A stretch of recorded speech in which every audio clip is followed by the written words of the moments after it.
ইউটিউবে অনেকে আমরা দেখছি যে পজেসড ভিডিও, যে একটা মানুষের এরকম জিন পজেস করছে, করার পরে মনে করেন এমন উদ্ভট ভয়েস আসতেছে, ধরেন একটা মেয়ে বাট ওর ভিতর দিয়ে একটা ছেলের ভয়েস আসতেছে, এরকম খুব স্ট্রং একটা ভয়েস আসতেছে, খুব স্ট্রেংথ বেড়ে গেছে, মানে 2-3 জন মানুষের শক্তি মনে হচ্ছে যে একটা মানুষের শরীরে চলে আসে। ইভেন আমি অনেক ফ্রেন্ডের কাছ থেকে এরকম স্টোরি শুনছি যে যখন পজেস হয় তখন হচ্ছে এরকম গায়ে বিশাল শক্তি চলে আসে,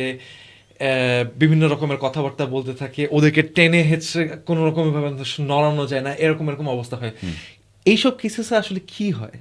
মানে এটা কি সত্যি হয় নাকি, মানে এটা আসলে কি জিন পজেস করে মানুষকে?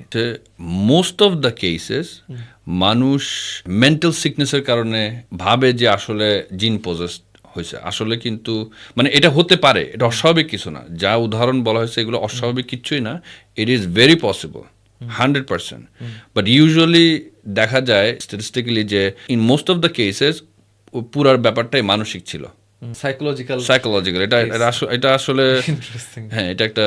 বিশাল প্রবলেম। মানুষ মনে করে যে আমার পজিশন হচ্ছে, আমি একটা নলেজ পাচ্ছি, গায়েবী ইনফরমেশন আসতেছে আমার কাছে,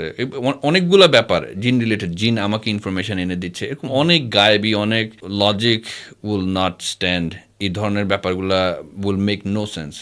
বাট এটা হয়।